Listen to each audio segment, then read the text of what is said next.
Hello, my name is Anna Phillips, and my research is titled The Theater Classroom, a Safe Space for the LGBTQ plus individual. So first off, we are going to start with some trigger warnings.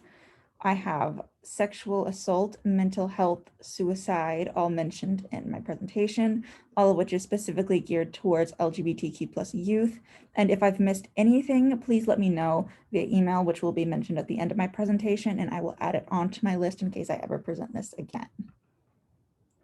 So what does LGBTQ plus really mean? So as most of us know, LGBTQ plus stands for lesbian, gay, bisexual, transgender, queer, and the plus is to cover all other labels that also fall under the community. You'll also often see it abbreviated as LGBTQIA+, with the I standing for intersex and the A standing for asexual. But in my research, I've abbreviated it as LGBTQ+, simply due to the fact that this is the more commonly known term. There are an array of things that could be said about the community and how people within it choose to label themselves, even delving into the fact that many people choose just not to label themselves due to the fact that it puts them in a box and leads to many expectations as to what they're supposed to be, who they're supposed to be when they fall under that label. One thing I have to note is that labels are constantly and forever changing. We still have the labels such as the aforementioned lesbian, gay, bisexual, etc., but what that means is really broadening and expanding to fit the identities of those choosing to go by those labels, and a lot of this is led by youth. Another thing is that while a lot of these are sexual identities, the LGBTQ plus community can also identify a person's romantic interests and preferences. There are even separate labels for romantic interest that can pair with a sexual interest, and those can best describe you to help find that perfect fit. The lack of knowledge about the LGBTQ plus romantic interest is often what can lead to some hypersexualization of the community. Another subsection is gender identity, covering those who identify as either transgender or non-binary in some sense, whether that be gender fluid or gender non-conforming, with gender identity being the internal perception of one's gender and how they label themselves based on how much they align or don't align with what they understand their options for a gender to be. Pronouns are used to affirm one's gender identity, and everyone, LGBTQ plus or not, has pronouns. Non-binary folks may use they, them pronouns, or maybe she, they, or he, they, whereas others, cis or transgender, may use she, her, or he, him. As you can see, mine are she, her. There are also other less popular pronouns, as well as neopronouns, all of which should be respected. The last thing to note is that every aspect of all of this is a spectrum, and nothing is really black and white other than it should be respected. And all of it is on, none of it is on a binary and of you can only be this and not this at all. And also that recognizing and positively affirming all of these within a member of the LGBTQ plus youth is crucial to their development. As they fight through the confusion of finding an identity, getting community recognition is extremely important. So, a large part of why these safe spaces for LGBTQ plus youth are so important is due to the high rates of victimization within the community. Members of the community are at high risk of physical harm by their peers, with 1 out of every 3 LGBTQ plus youths reporting being physically harmed or threatened due to their sexual orientation or gender identity. And from the same stats, those who actually were physically harmed in some way were more likely to commit suicide. With these risks, namely the threat of suicide, there is an utter lack of mental health resources for the LGBTQ plus youth, especially with many youth feeling as if they can't go to their parents and ask for these resources due to being ostracized within the family and being cut off from any help they may be receiving at all with outside resources. There's fear of being outed to the parents, which is then again a cycle that presents the same issues.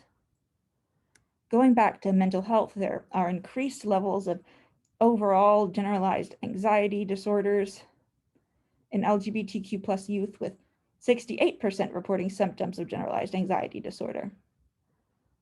There are also higher rates of sexual victimization among LGBTQ plus youth, which in a journal that I found labeled this from being called gay as an insult to being touched non-consensually. It can link to missing school for fear of harassment, as well as higher rates of depression, suicidal ideation, and much more. A big thing, however, is that it further ostracizes the individual from the community.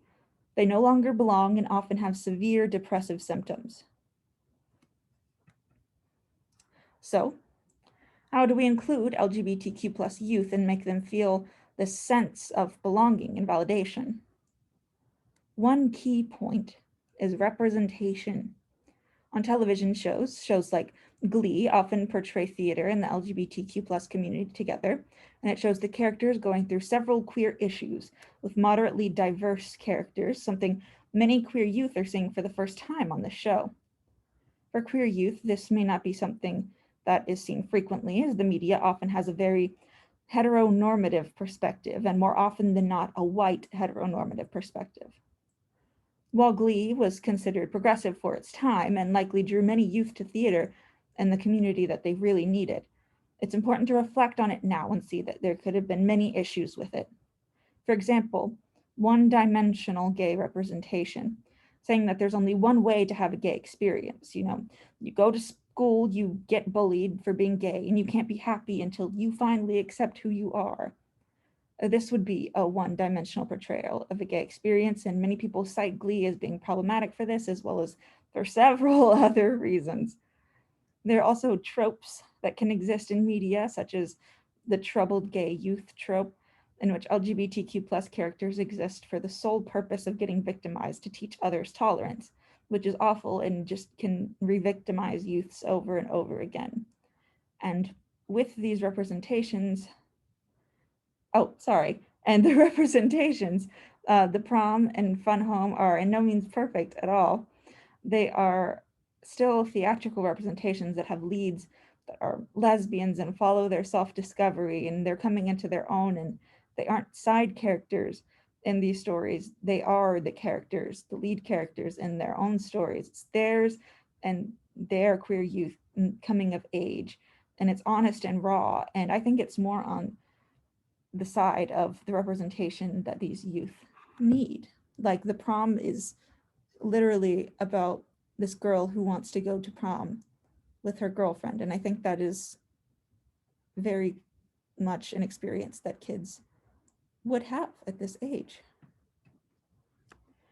Next, we have activism in theater.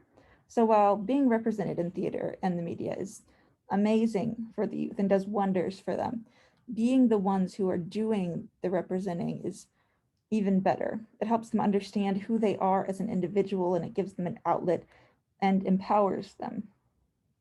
LGBTQ plus students can become so isolated from all of this victimization that they experience, and even the narrative of the victimization. And games and socialization can even help them with community building. And from this, they build on activism, advocating for themselves with newfound confidence, leadership, and self-efficacy skills. Epic Queer is one group that produces youth LGBTQ plus theater, and Gayrilla is another. Gayrilla performed once for a study with the intentions of gathering data on if watching the performance would increase the likelihood of peers to advocate for LGBTQ plus students, to which the conclusion was maybe, though several students were unaware of all of the bullying that was happening within the schools, and they walked out changed, with several having quotes like, "Nah, I didn't know this was happening." And that's not a direct quote, but about that. And so you may be thinking, okay, but why in the classrooms? What does this have to do with the theater classrooms? And so this is a quote that I found in one of my sources. "We suspect that adults rarely communicate with adolescents on this kind of open and equal basis, and that reports of emotional learning stemmed from the adults creating conditions in which strong feelings were acknowledged, expressed, and made part of the daily vernacular.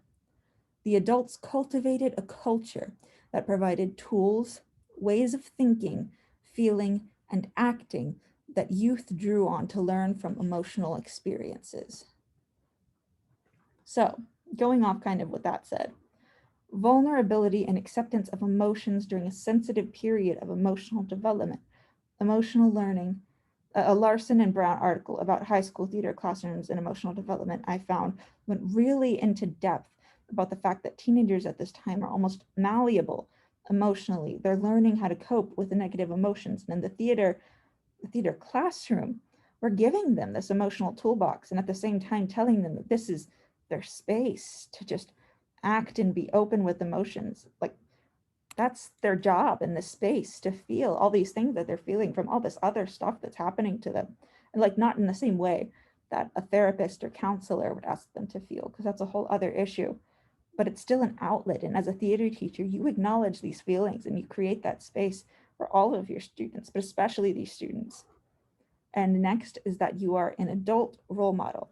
On the Trevor Project website, it discussed how LGBTQ plus students are more likely to experience home insecurities like being kicked out, as well as the fact that they may simply need an adult to come out to.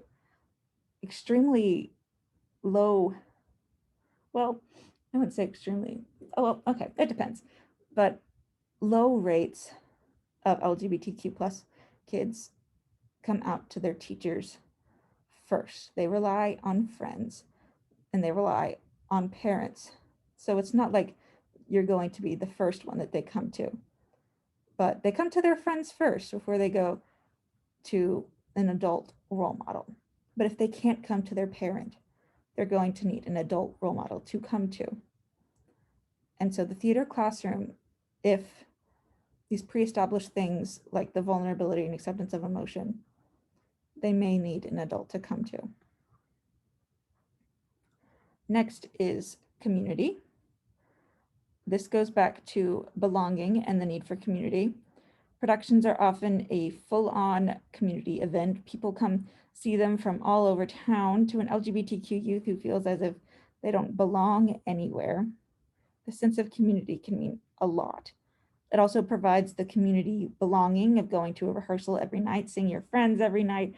It's a large group activity where the individual is not singled out for any particular reason. And last is the aspect of chosen family, in which you choose a family that is not biologically related to you.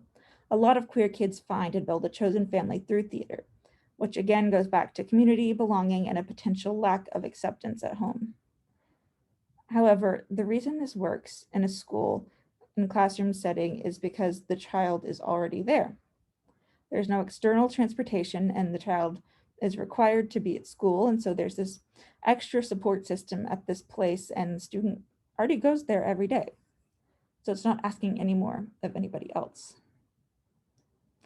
And that wraps up my presentation. So if you have any comments or questions, feel free to contact me here at my email. And thank you so much for listening to my research that I've been working on.